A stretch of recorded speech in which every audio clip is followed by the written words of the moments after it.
Today on Gabbing with the Guru, I'm extremely excited to welcome the great Tim Barry. After finding prominence with the band Avail, for nearly a decade now, Tim has been playing some of the most exciting and outright powerful folk punk you can find anywhere. Tim and I sat down and discussed his brand new record 40 Miler among a wide range of topics, and then he was kind enough to invite us in to record his sound check. So if you look at your solo records, you can really see kind of a progression to what 40 Miler was in that the first records are a little more mellow, introspective, probably a lot more painful, I see. Was that kind of logical? Because the new record's very upbeat, almost hopeful when you compare it to the older stuff. It's funny when people directly ask me about music and writing and like what I do with records, because I have no plan whatsoever.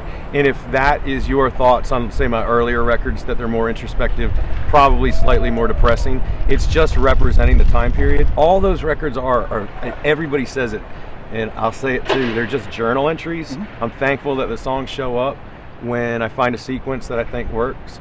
The record's done. And the new record, 40 Miler, is definitely not as sad as some of my other stuff. Do you prefer kind of the style you're doing now as opposed to what you did with Avail and stuff like that? Avail was perfect for that time period, and this is what I enjoy right now. But it should be noted that Avail wrote collectively. I was not the sole writer. We wrote probably 70% of our songs on acoustic guitars and transfer them over, so the change was not very difficult for me at all. It was actually exactly the same. There's a massive connection between folk and punk rock. Have you seen that in the transition that you made? I just see them as one and the same, because really a lot of punk and rock music is just telling the same stories as the bluegrass singers or Woody Guthrie or The Clash or all the neat bands that I've been influenced by. I mean, it's one and the same. With the Train stuff, there's the track on the new record, Hobo's Lullaby. Is that semi-autobiographical, more than that? Most people don't know that that's actually a cover song. I got turned on to that song in the very early 90s. The version that is on 40 Miler has been one that I've been singing in the backyard for many, many years, and finally decided to put it on the album. But that song goes, "Go to sleep, weary hobo." The only versions I can find are upbeat, like, "Go to sleep, you weary hobo," just making it hokey as hell. Yeah. So we took it to the other side. What do you see as the big influences, band-wise, musician-wise, on the music you've played your whole life?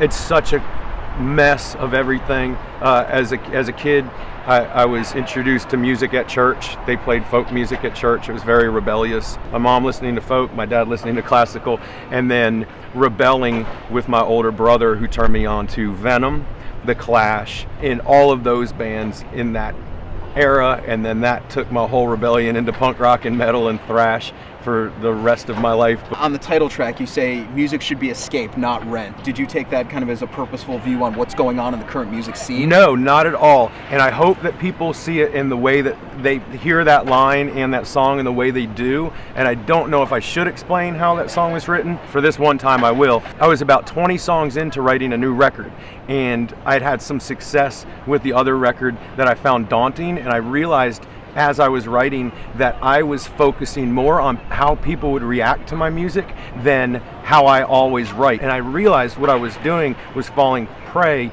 to the pressures that many musicians feel. And I am irrelevant and insignificant in the grand scheme in the world of big music.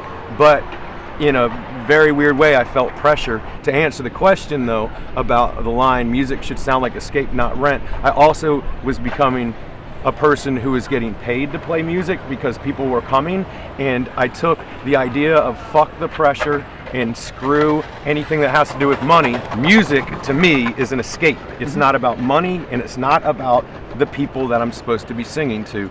And now I can close my eyes and sing that song and think, as a reminder, music to me is an escape solely, and that's it. Because I think a lot of the stuff, more so on your earlier records, there's a really raw, organic, almost untouched sound where they're definitely studio quality, but they're authentic. You can tell that you're like, okay, that's good, let's not touch it anymore. That's the way I do it in the studio, much to the dismay of some of the people in the studio.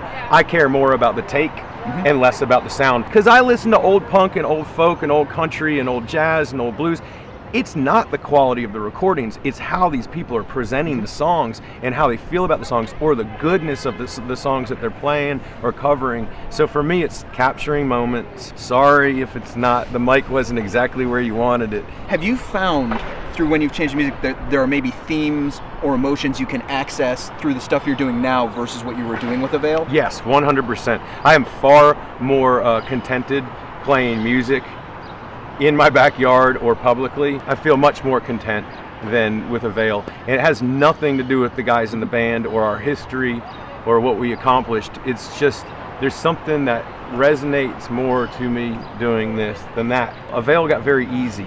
Avail got popular, and it would be the same thing, feedback, 4 drumstick clicks, and the crowd explodes. And the fear and the aggression of rock and roll was gone when it became routine. I am scared to death, literally scared to death, like close to a heart attack every night that I go on stage. And I know that the moment that feeling escapes me, I will stop and do something else. And that's what happened with Avail. I see a lot of themes, and I may be reading too much into this, but there's almost times when I feel like you're going on to music is a religion unto itself in some of these songs. There's just such a cool mixture of spirits and energy, especially on Adele and Hell.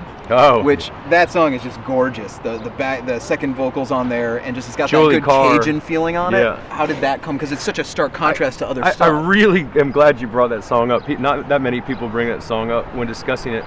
That song originated when I heard Julie Carr sing for the first time. A girlfriend of mine had dropped off a CD. I was smoking a joint or something one night, and I put in a live CD of Julie Carr playing at one of our local vegetarian restaurants, and I was floored by her voice, and instantly started thinking, well, I got to meet this woman, and we need to do a duet, and I would love to have an argument with her. This is why I'm glad you brought it up. That song is actually a collaboration. I came up with the idea, the lyrics, the whole thing was put together, but it wasn't until Josh Small, who plays guitar with me, dropped that riff in it that it really started making sense. And then Andrew Ali, who plays harp with me, starts just talking these blues over it in a really aggressive way. She refers to me as hell, and then suddenly the music sounds like hell.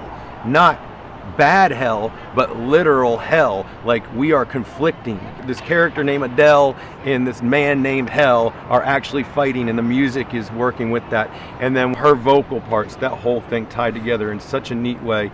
I couldn't be happier. When I was in the studio recording it, because I don't follow pop culture and I generally don't watch television, I had no idea there was a famous singer named Adele, and nor did Julie. And we thought it was really funny, and we both really enjoy her now. It's just one of those amazing songs. That's one of the things I really dig on the new record, is there's so much diversity in terms of sound and subject matter. I mean, Banker's Dilemma really stands out there. Was obviously it sounds like it was fueled by the last few years. Yeah, that's one of the songs I almost dropped from the record, and I always love having Lance Kohler with me, who helps record my records, because he's good at. No one ever hears the songs until we go in the studio, except for the players that play, and it's really nice to have Lance around to say, no, you should keep that song. Another note: that song was written before the Occupy movement started. That song is just about the realities of walking away from a financial disaster, not based from a personal perspective, because I still have never had a credit card in my life and never bought anything with money that I don't have. Sure. But of course, we're all surrounded by people and family members who have gotten themselves in holes, and what a secret fantasy to just disappear. And it becomes a first-person snub to bankers. Like, what happens if all of us who owe you money walk away and don't pay none of y'all back? What are you gonna do now, you greedy, greedy, greedy bastards? Speed on before you get peed on, because money rules your world, but it don't run mine.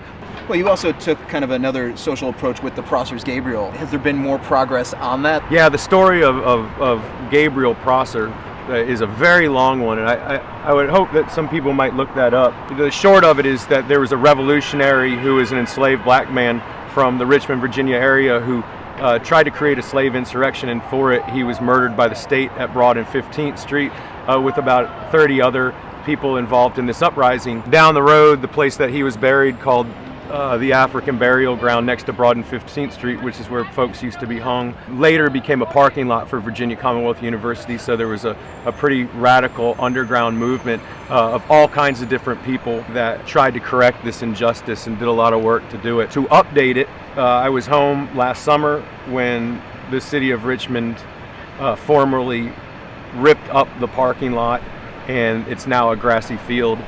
I was thankful to get a chunk of that parking lot, and it's sitting in my garden. And when somebody asked what I was going to do with it, I said, for as long as I smoke cigarettes, I will be putting them out on this piece of pavement. Hopefully I'll quit smoking soon and I'll be able to piss on it whenever I get a chance. So you're pretty much on tour for the foreseeable future then? Yeah, I'll be on and off the road until November. I do this with the backup band, all my good friends, and I just finished doing about 40 shows on my own, and so excited that in August we're going to Australia and I actually get to bring Andrew and Josh. I go every year, but it's so cool that it's built up enough that I can bring my friends from home. This is it's a really big deal for people who come from where we come from. These are like once in a lifetime opportunities. So I go to the UK with Frank Turner, and then Lord knows what'll happen. I started learning how to finger pick, unfortunately, so I think I got to make a record called Tim Barry, file under adult contemporary folk punk. So you think that's kind of where you're going to stay the course on this style of music until you feel or something I'll just else? quit and then write books, or just garden and busk and fly signs for money. And just see where Or just get on freight trains and fucking figure it out from there. See where you end up. See where you end Straight up. 40 miling.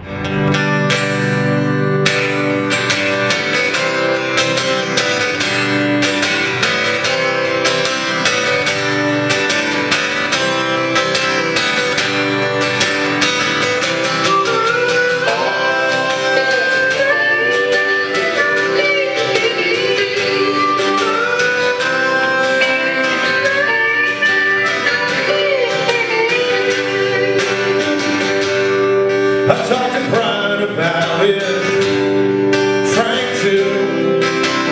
Holly already knew, yeah, Holly already knew that I was slap boxing outside of the lane, dodging potholes in the wind and rain. This is insane, a single car accident with a never-ending radio playing, sleeping in the van out front at Cade's. Well, I've been sick when I was out too late. I said what I came to say. Now I only complain on highways, and I got miles and miles and miles of nothing but miles and miles.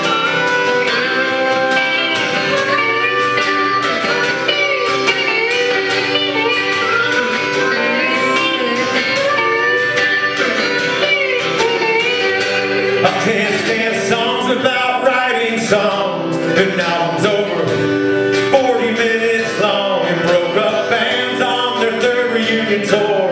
Damn, but we both should have quit at age 24. I got 2 jobs and a girl back home, collection agencies calling on my prepaid cell.